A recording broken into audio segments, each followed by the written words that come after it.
श्री सच्चिदानंद सद्गुरु साईनाथ महाराज की जय। जैसा कि आप सब जानते हैं कि कोरोना जैसी महामारी के चलते हम सब शिरडी जाने में असमर्थ हैं और बाबा के दर्शन पाने के लिए व्याकुल हैं। इस स्थिति को देखकर हम आपके सामने ऐसी ही कथा का वर्णन करेंगे जिसमें बताया जाएगा कि बाबा अपने भक्तों को याद करने पर उन्हें किसी भी रूप में दर्शन दे देते थे।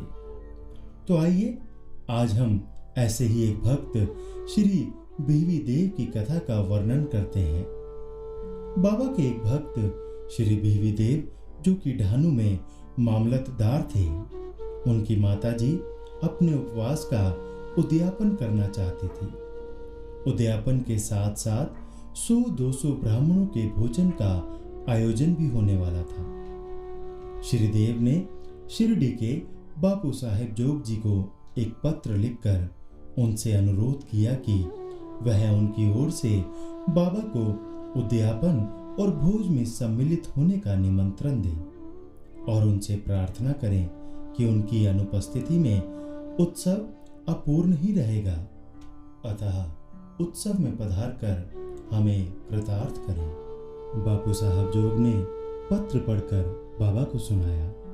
पत्र सुनकर बाबा बोले, जो मेरा स्मरण करता है उसका मुझे सदा ध्यान रहता है। मुझे यात्रा के लिए किसी भी साधन की आवश्यकता नहीं है। मुझे तो जो भी प्रेम से पुकारता है मैं उसके पास पहुंच जाता हूं। फिर बाबा ने कहा कि श्री देव को सूचित कर दो कि मैं 2 व्यक्तियों के साथ उनके घर अवश्य आऊंगा। जोग जी ने यह संदेश श्री देव तक पहुंचा दिया, जिससे वह बहुत प्रसन्न हुए। वह जानते थे कि बाबा राहता, रोई और नीम गांव के अतिरिक्त और कहीं नहीं जाते थे, परंतु उन्हें बाबा के वचनों पर पूर्ण विश्वास था कि अगर उन्होंने बोला है तो वे अवश्य ही आएंगे। उद्यापन वाले दिन उनके घर के सामने एक सन्यासी जो कुछ माह पूर्व उनसे चंदा मांगने आए थे, तांगे से उतरे। उन्हें देखकर श्री देव को लगा कि वो फिर चंदा मांगने आए हैं।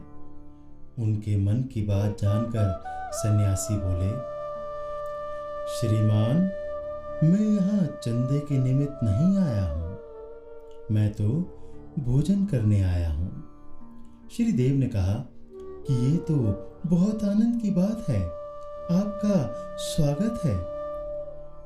मेरे साथ 2 बालक और हैं, तो कृपया उन्हें भी साथ ले आइए या मैं किसी को उन्हें लेने भेज दूं। आप चिंता न करें, मैं उनके साथ समय पर आ जाऊंगा। ठीक समय पर सन्यासी 2 अन्य व्यक्तियों के साथ भोज में सम्मिलित हुए और भोजन करके चले गए। उत्सव समाप्त होने पर श्री देव ने श्री जोग साहब को पत्र लिखकर उल्लाहना दिया कि बाबा ने अपना वचन नहीं निभाया। जोग जी के पत्र पढ़ने से पहले ही बाबा बोलने लगे कि मैंने तो अपना वचन पूरा किया है। मैं 2 अन्य व्यक्तियों के साथ भोज में उपस्थित था।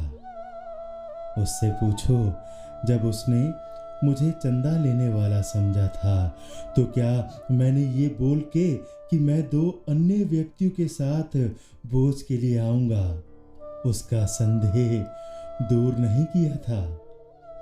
क्या मैंने ठीक समय पर 2 व्यक्तियों के साथ भोजन नहीं किया था? अब वो पहचान नहीं पाया तो मैं क्या करूं? मेरे वचन कभी असत्य नहीं निकलते। मैं अपना वचन पूरा करने के लिए अपना सर्वस्व निछावर कर सकता हूं। बाबा के वचन सुनकर श्री जोग को बहुत प्रसन्नता हुई और उन्होंने बाबा का उत्तर श्री देव को लिख भेजा। पत्र पढ़कर श्री देव को बहुत प्रसन्नता हुई और फिर अपने पर क्रोध भी आया कि मैं बाबा को क्यों पहचान नहीं पाया। उनकी आंखों से आंसुओं की धारा बहने लगी। यह सोचकर कि बाबा उनके घर भोज के लिए पधारे थे, वह रोमांचित हो गए। आंखों से आंसू रुक नहीं रहे थे। बाबा ने अपना वचन निभाया था, इसके लिए उन्होंने मन ही मन बाबा को धन्यवाद दिया। इस तरह हमें ये ज्ञात होता है कि बाबा किस प्रकार अपने वचनों को निभाते हैं तथा अपने भक्तों की इच्छा पूर्ण करते हैं। अगले सप्ताह हम इसी विषय पर बाबा की कृपा से उनकी कुछ और लीलाओं का वर्णन करेंगे। कस्तूरी कुंडल बसे मृग ढूंढे बन माही, ऐसे घट घट राम है दुनिया देखे नाही। मन में हो विश्वास तो साईं करे पूरी आस। श्री सद्गुरु साईनाथ अर्पणमस्तु। शुभम भवतु। श्री सद्गुरु साईनाथ महाराज की जय।